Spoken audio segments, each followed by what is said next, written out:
everyone, welcome back to my channel. This is Heidi from My Reading Life, and I'm here today to film a tag video. And this tag is the Vlogmas Tag. It was originally created by Sean the Book Maniac and Britta Bowler, and Sean kindly tagged me in his original tag. I will link their videos down below where they do this tag, and yeah, let's just get to it because it's super fun. I'm not doing Vlogmas, by the way, but I think this tag's really fun, so I thought I would film it. And so it's basically takes the letters of the word Vlogmas, and we have prompts that go with each of them. So the first one is V is for Voyage, a book that involves travel. And so for that, I have chosen this book, nonfiction, of course, Kon-Tiki by Thor Heyerdahl. And this is a sort of nonfiction adventure account of 5, I think, men who test the theory, the scientific theory, that peoples from Peru populated the Pacific Islands, like the far-off South Seas Islands, and that they did that by sailing from Peru in rafts. And this is, you know, obviously well before modern day, without any of our modern electronic equipment or any technology basically that we use to do ocean sailing at this point.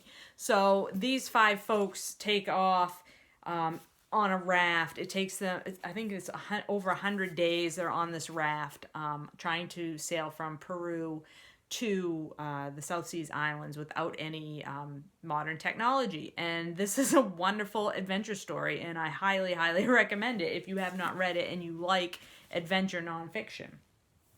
Question 2, L is for LGBTQ+, recommend a favorite book or author. So I'm going to recommend a favorite author, and that is Roxane Gay, who I believe identifies as bisexual. I love Roxane Gay's writing. Bad Feminist, her collection of essays, is in my top 50 nonfiction of all time.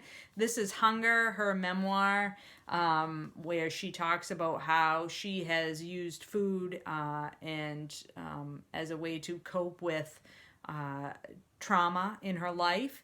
And you can see by how much I've tabbed it, how much I got out of this book. I think she's an amazing, amazing author, and I can't recommend her enough. Question 3 is Oldie but Goldie, a book you read a long time ago that holds a special place in your heart. I've got another nonfiction here. This is Tales of a Shaman's Apprentice by Mark Plotkin. This is an ethnobotanist searches for new medicines in the Amazon rainforest. Now, I first read this book in college. It was first published in, let's see, when was this published? In 1993. And Mark Plotkin came to my college and gave a presentation about his work in South America, in the rainforest, where he basically traveled and followed shaman from tribes in the rainforest to try to understand how they used different plants for medicines.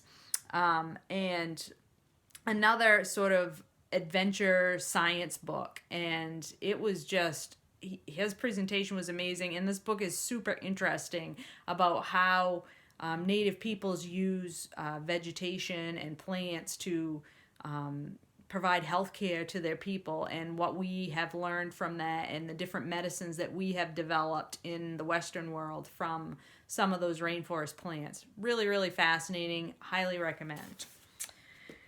Question 4, G is for gift. Share some anecdotes about good and bad experiences with giving and or receiving book gifts. So in my family, I am known as the aunt that gives books for presents. I love to give books to my nieces and nephews, even if they maybe don't care to receive those books all the time.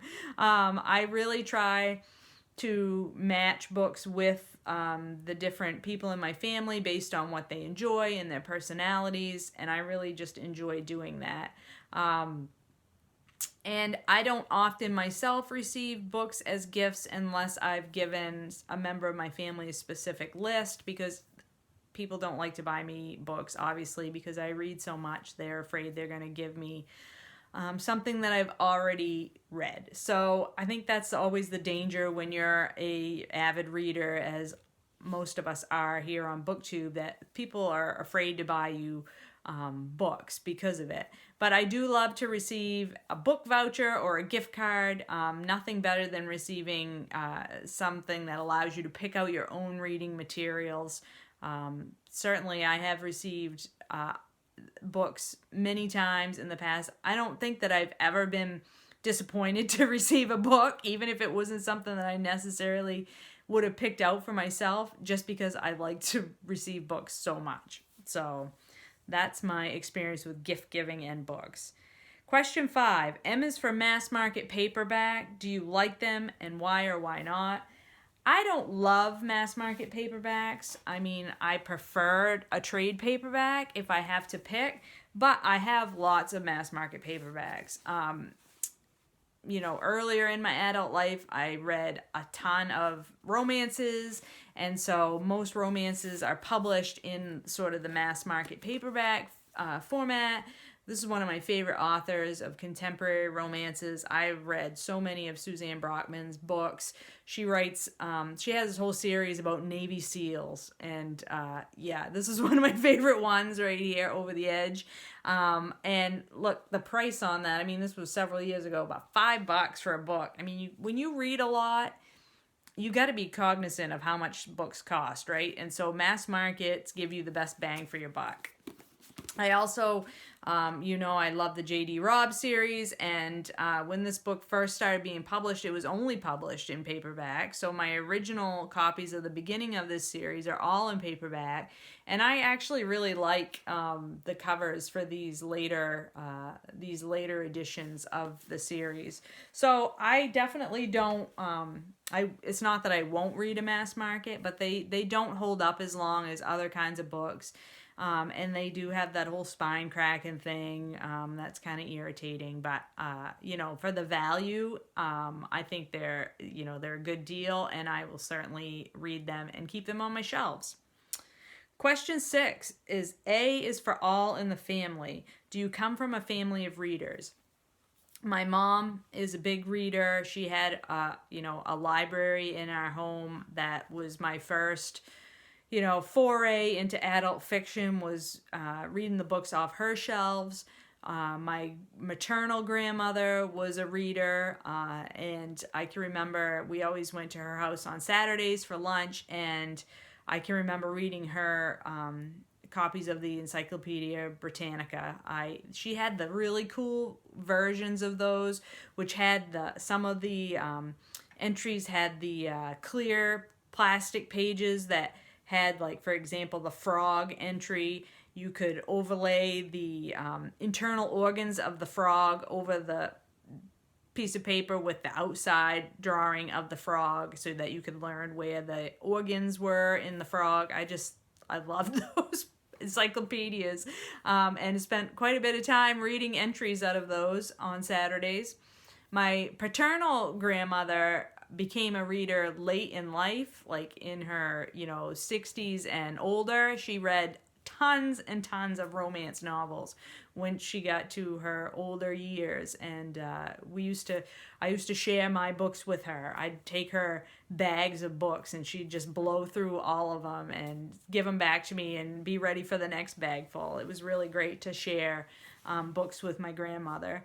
And now my children are not big readers, which is a sad thing to admit for me. My husband doesn't read, and my daughter reads somewhat, especially certain series she's gotten really hooked into, and she really enjoys those, but my son doesn't read at all. I mean, he can read, obviously, he's literate, but he doesn't read for pleasure.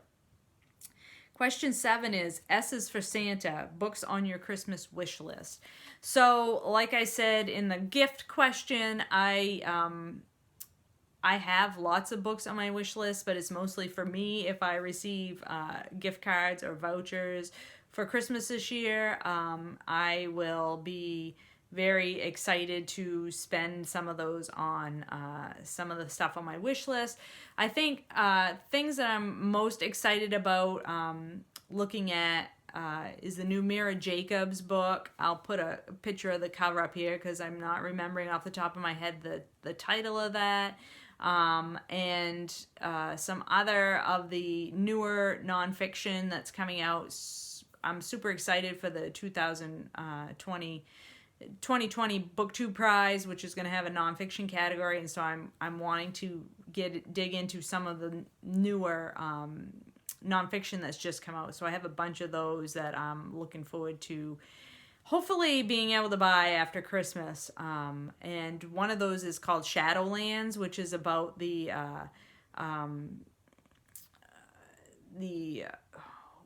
I can't remember the name of the group, but there was a group of like very conservative ranchers out west that took over a government building because they were upset with how the government was handling grazing rights and things like that out west. And so that book, Shadowlands, is one that I'm really interested in reading, and I'll pop a picture of the cover of that one up here as well because I can't remember the name of the author on that one. So I guess I should have prepared a lot better for this tag, shouldn't I have? Anyway, those are two books that I'm pretty excited for, and like I said, a lot of the newer nonfiction. Helen Ellis has a new nonfiction out called Southern Lady Code that I'm interested in. I really loved her short story collection, American Housewife, a few years ago. So that's a third one that I'm really, really looking forward to. So that's it. That's the Vlogmas tag. I want to thank Sean again for tagging me. I think this is a really super fun way to get a video filmed here during the busy holiday time. So I'm not going to tag anybody because I'm drawing a complete blank, and I will just throw it open. And if you are looking for a fun video to do this holiday season, please do this tag and consider yourself tagged by me. All right, guys, I'll talk to you later.